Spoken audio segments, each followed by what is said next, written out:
Hey, so I'm getting a lot of questions about how to charge up these really big lithium iron phosphate cells. So let's go into that today. We want to charge and top balance these cells, right? And basically what that means is we want to take them up to a very high state of charge, approaching 100%, maybe a little bit lower, and have them all get exactly the same voltage. And that way they're top balanced, right? Every single cell has the same voltage, so when you charge and discharge the cells, they should move up and down together relatively similarly, right? They might go a little out of whack, but if you don't top balance and the cells aren't in the same state of charge, well, then one cell could get very low, your BMS could kick in, while the other cells have lots and lots of capacity. So you won't get full capacity out of your cells. Additionally, the cell that's really high or low, that's really low, will probably be getting extra stress. So you'll be basically wearing out a cell prematurely. So in order to get the most capacity that you want and to use these most effectively and to be as gentle as possible on these cells, you definitely want to top balance them. Okay, so top balancing, again, we're just going to take it up to a high state of charge, put them in parallel, and make sure that all the cells have really similar voltages, like down to a few millivolts difference, right? The question is, how do you do that? These cells are huge, right? They're 280 amp hours, and that's a lot of amp hours, right? How do we charge this up? Well, the easiest way to do that is to buy a pretty fancy charger, right? They have chargers that can do 12 or 24 volts and can push like 70 amps. And that'll charge one of these up pretty quick, like 70 amps, right? If you're at half capacity, it's 140 amp hours. These are 280 total. So for 140, let's say 2 hours to charge one of these cells up. So 4 of them, it's gonna take 8 hours. Not a big deal, right? But most of us don't want to drop 220 plus dollars on a charger, especially if we're going to use these in solar and we don't need that charger, right? Like you just want to top balance them once and then plug them into your solar array. What's the best way to do that without spending all this money? Well, I think the cheapest way to do this is to buy a bench power supply and a BMS. Okay, now you'll probably need a BMS for your battery system anyway, but I'm running a 16S battery system, a 48 volt system, but I wanna, that's just too much power for me to charge all at once, so I'm gonna charge them up and top balance them in groups of 4, so I have to buy a separate 4S BMS. Okay, but the power supply, this can push up to 10 amps. The power supply, if you only buy one of them, is around 40 bucks, 50 bucks, and these can be had for around 20 or $30, depending if you buy them on AliExpress or if you buy them via Amazon. But if you buy these two things together, you're looking at less than $100 expense versus if you buy them all, if you buy that fancy charger and you still probably need a BMS anyway, you're looking at something like 220 plus dollars. So maybe 250 bucks if you include the BMS. So I think this is way cheaper, and a BMS is really handy to have anyway if you want to build like small battery systems, and a bench power supply is super useful for almost everything. If you're going to do anything with electronics or hobbying, it's just really handy to have a bench power supply. So these are things that are more useful than just a pure 12 or 24 volt charger, and a lot cheaper. Okay, so let's get to the process. How are we going to do it? Okay, what we want to do is we want to charge these up. We want to get them to a high state of charge to top balance them. But we can't do that by just putting them in parallel and then putting the bench power supply on them, right? If we just put the bench power supply on them, it can only push up to 10 amps, right? And if these are at half state of charge, it's 140, 280, we're looking at 560 amps, right? If they're at half state of charge, to go 560 amps, that's gonna take a really long time. It'll take 56 hours at least, right? And that's if you're pulling the full 10. I'm gonna actually end up using 2 bench power supplies in parallel, but basically it could take a really long time. We're talking 56 hours, like over 2 days. It could just take forever, right? And it might not, especially because as these cells get close to the top of their top, right? If you set your bench power supply to 3.65 volts, and these are at something like 3.4, they're gonna pull way less than 10 amps from this because the voltage difference between that and this is just too small. So what's gonna happen is it's gonna start pulling 4 and 3, and it's just gonna take forever to finish these cells off. It could take like a week plus, right? So the easiest way to do this is to wire these in series first. And when you wire them in series, use the BMS, charge them up to a relatively high state of charge, like 3.35 volts, maybe even less if you wanna go a little bit less than that, and then finish them off. Once they're at 3.35 volts, switch them over to parallel, and then bring them up to 3.4 or even 3.5 volts, or even if you want to the very top, 3.65 volts. I personally think you don't need to go all the way to the top, because once you get above like 3.35, the charge curve on lithium iron phosphate is pretty steep. So if you put them in parallel and let them sit in parallel for like a day at 3.34 or even a little like below that, they'll top balance to each other as long as they're in parallel and they sit with each other for a day. And there's no need to go to 100%. When you bring your cells up to 3.65, or you really bring them up to their top of their capacity, it stresses the cells. That's when you're most likely to get expansion of the sides of the cells, or this expansion. And it's also just going to wear your cells out more, so they'll lose their capacity quicker over time. So you never really want to use all the capacity of your cells. And I think bringing top balance to go to the very top, I think it's a little unnecessary, especially if you're just going to be in a solar setting. If you take them up to 3.4 volts and they're all up 3.4 volts, or just a little bit higher, a little bit lower, and they sit like that for a day, they're going to be top balanced. And that's been my experience. Okay. So it's really important to emphasize, though, if you get your cells just out of the box, you can't trust at all that they are already top balanced. All my cells came in at 3.29. But when I put them in series and I charge them up, they quickly diverge in voltages. Okay, and that's because the charge curve for lithium iron phosphate is very flat in the middle. So two cells can have nearly identical or even identical voltages and be at fairly different capacities. So the only way to really know that you've top balanced them is from the top of the curve and have the same voltage. When they're at the top of the curve, it's very steep. So any difference in voltage is a pretty significant difference in capacity. So if you can bring them all together, you're much more likely, if you bring them up and they're all at high voltages and they're at the same voltage at 3.4, for example, you're much more likely to trust that. Okay, so this is how I'm gonna do it. I'm gonna wire them up in series now, charge them for a while, and then once they get sort of closer to 3.4-ish, I'll switch them over to parallel, and then we'll charge them in parallel. Okay, so let me do that now.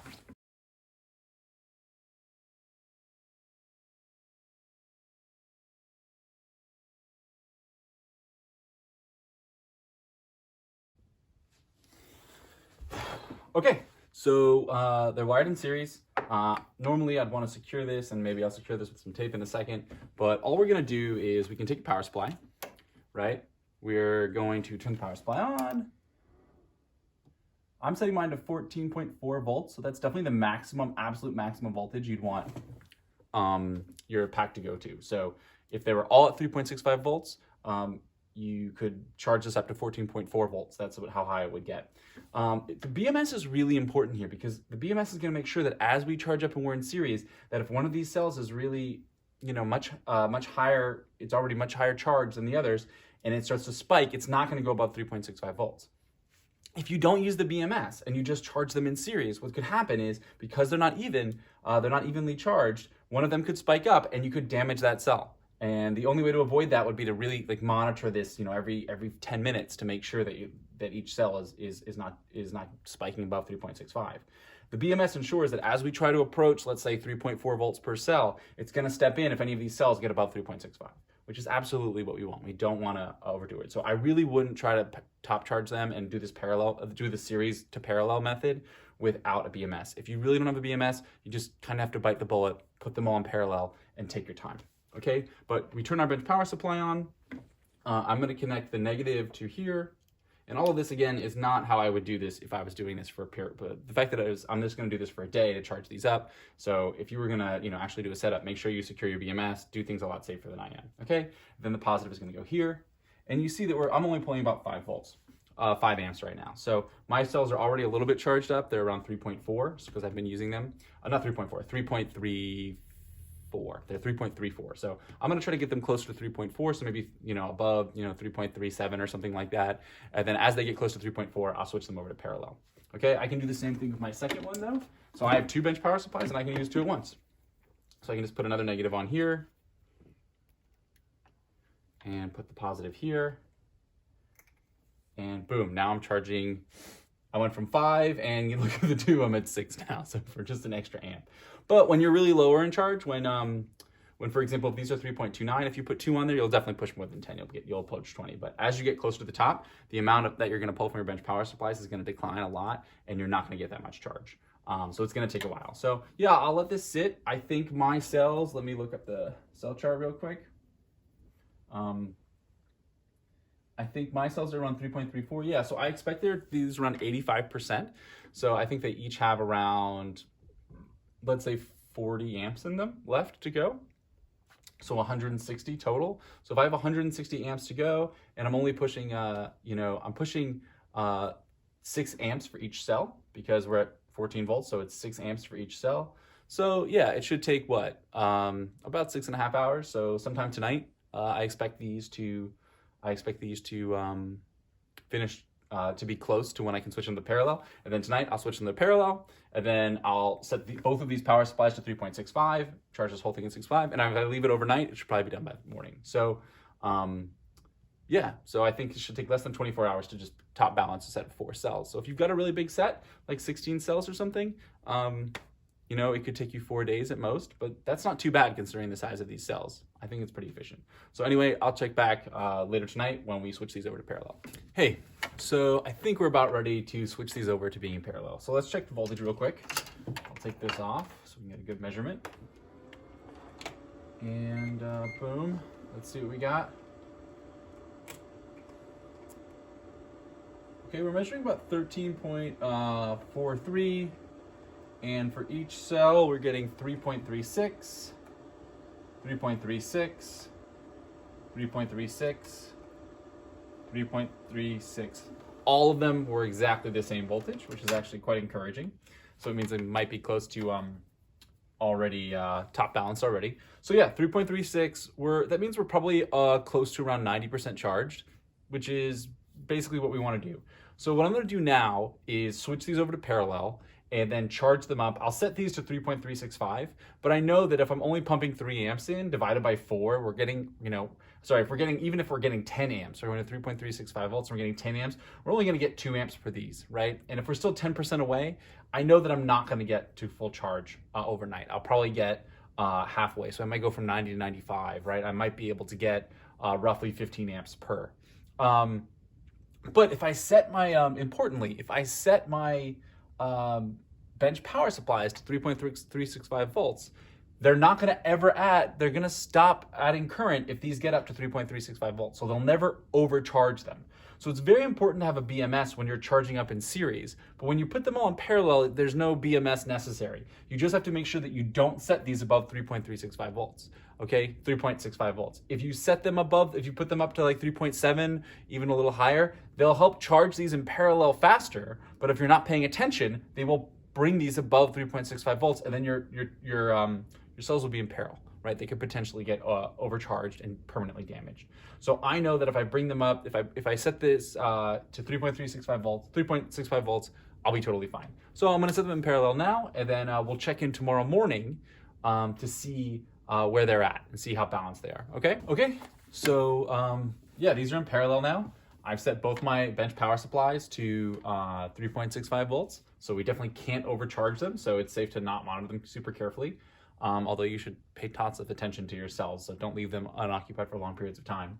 And I'm going to put both the negatives on the negatives, okay, and the positives on the positives, okay, and you can see we're not pulling a lot of amperage. We're pulling combined about 5 amps right now. So we're going to average about, let's say, 1 amp per cell, a little bit more than 1 amp per cell. So if I leave these until tomorrow morning, I'm expecting these to have, probably around, I'll check on them for the rest of the night, but, probably around 10 more amps each. So, we're going to go from 90 to 95%-ish. And then after that, you could probably take these off and leave them for the rest of the day. And then by the end of that night is when I would say they're probably pretty safe to check. At that point, once they're at these higher voltages, you know that if they have the same voltage and they're at a high voltage, they're top balanced. So what I'll do is, take these off, let them sit, and then I'll check the voltages, make sure everything's very, very close. And then if you're not going to use these quickly, the other thing I recommend is make sure to discharge them. Take them down to 50% or so. Use an inverter if you need to. But I would try to discharge them within, I wouldn't leave them sitting in a high state of charge for more than a week or so if you don't have to. The lower if you can get them down to 50%, that's where they want to sit. Obviously, if you're dealing with a giant set of 16 cells and you don't have a 4-cell inverter, if you don't have an inverter for 12 volts, you only have your 48 volt inverter for your system, that's fine. They can sit there, but if you're not going to be using them for, let's say, a couple months, don't top balance them now and then let them sit at a high level. They just prefer not to be there. So wait, maybe before the week before you're going to use them to start top balancing them. Okay, so we'll check in tomorrow when we hopefully can unclip these, and they should be very, very close to top balanced. Okay. Hey everyone. So it's been about a day. These have been charging in parallel for that entire time. And if we check the voltage now, our voltage is at 3.355, 3.3, yeah, about 3.36 is what we're seeing. So I'm at almost 95% capacity. And as far as I'm concerned, these cells are top balanced, right? They're 95%. We're starting to climb up that discharge, the voltage curve. And if I let them sit in parallel for another day or two, they're going to be in parallel. My experience is that if I take them down, if I use some of the capacity after that, and then I check the voltage levels, they're going to be really close to each other. We're talking like 1 millivolts off. That said, if you want to be absolutely certain that you're top balanced, you want them to be super, super close to each other, take them up to 3.34, 3.35, or even 3.65. If you want to take them all the way that up, you can be absolutely certain if you take them that high and let them sit for a couple hours that they're going to be top balanced. But then again, you don't really need to if you're using these in solar.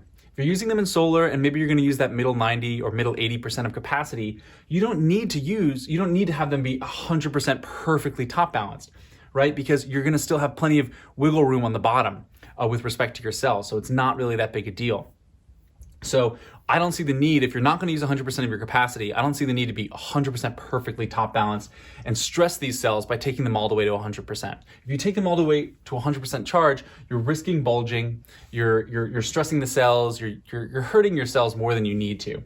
I think if I do it this way, if I take it up to 95%, I still get just as good a top balance, and I don't have to put these cells under compression because you really only have to worry about bulging when we're talking about charging these up all the way to 100% or charging or discharging them with high C rates. If you keep the C rates low and you don't take them all the way up to 100% or down to 0%, the risk of bulging is pretty low. So I know personally, I'm not going to compress these until they're in their final setup. And I don't really have a good way to do an intermediate setup, and I just don't think tape works very well. I've been trying it, and I just don't think it has any effect. So my take is, if you're just going to top balance them for now, you don't need to worry about compression. If you're not going to go to 100%, go to 95%. That said, if you need 100% capacity, by all means, if you want to be absolutely certain about top balance, do what I've done, just let it charge. I'm at 95%, that means there's 14 amps left per cell. I'm charging it a total of around 4 amps an hour, so each cell's getting 1 amp. So within 14 hours, this could be at 100%. And then you're done. You let them sit for a little bit. They'll probably settle back at like 3.5 volts, but you'll know you're perfectly top balanced, and that's totally fine, okay? But otherwise, I hope this is a really generally useful way to think about top balancing your massive cells, and really cheap. Put them in series, use a BMS. When they kind of get close to charge, when we get above 85%, switch them over to parallel, charge them in parallel, charge them for a day or so, get them up, get that last 10%. If you're charging around 1 amp an hour per cell, that's what you're gonna get. You're gonna get 1 amp an hour. If you're charging at 4 amps, you'll get 1 amp an hour per cell. So give it a day, you'll go from 85% to 95%. Then let them sit for a day or so, and then you're good. The last suggestion I would say is, if you are charging them up, particularly if you're charging them high, don't let them sit up there very high. Obviously, you want to leave them in parallel after you're done charging for a little bit to let things settle down and try to even out any remaining differences in voltages. Some of these might charge faster than others if they have different internal resistance. So you do need to let them sit in parallel a little bit. But don't let them stay at like 100% state of charge for a long time. They don't want to be there. These cells want to live at around 50% state of charge. So don't top balance until you're relatively ready to plug your cells in. If you're gonna top balance your cells, then you still have to wait a month for your inverter, and that happened to me, so it happens. Don't let them just sit there. Charge them up maybe to 95 and then bring them back down a little bit. Obviously, if they have to sit for a week or two, it's not going to be the end of the world, but you might want to bring them back down if you can. But yeah, do them in batches of 4 and you should be good. Time out. So I was watching this video and there were a couple of things that I forgot to mention or want to emphasize again. Firstly, and most importantly, if you're going to do batches, so let's say you have a 16S thing and you're going to do batches, you're going to do four batches of 4 to top balance, make sure that when you combine them into series, all the cells are at the exact same voltage. So if you're going to target, for example, you might want to target 3.4 volts, for example, or 3.37 or something like that. Whatever you top balance one batch at, well, they all have to be the exact same voltages at the end when you combine them together. You don't want to have, one set at 3.4, then another set at 3.37 or something like that. So make sure that when you combine them, you've decided on on whatever voltage you want to settle on. So I'm targeting, I think, like 3.37, and all 4 of my sets are going to be at 3.37 when they get combined, okay? So they should all be top balanced at the exact same level. And again, because I'm doing solar and I'm using that middle 80% of capacity, it's not going to be a huge deal for me if they're slightly off. because the BMS, I'll stop them at 20% based on the voltage of the series of all 16, and a couple of them might be a little bit below 20%, a couple might be a little above, but it won't be the end of the world because they're so far from using from 0%. The other thing is the method I mentioned, it's really only relevant if you're doing things in 16S. What I've described, you can do what I've described exactly, but you don't need to do it in batches if you only have, obviously, if you just have 4 or if you have 8. If you have 8, you might as well just use the BMS you bought for 8, charge them all up in series, and then switch over to parallel at the end for the 8. So you don't need to do batching. Batching is really only something I think you need to do if you're going for 16S or if you're doing a 36 volt system in your 12S. You can obviously do it for 8S. I just don't see the point. I think it'd probably be easier just to do everything all at once. Might be a little slower, but that's how I do it. Okay, back to the end of the video. Otherwise, please post any questions and comments below. Please remember to like or subscribe. These videos take a long time, but I'm really interested if you have any questions or suggestions. I hope this method is helpful for people. I certainly had to figure it out, and I think this is going to be useful.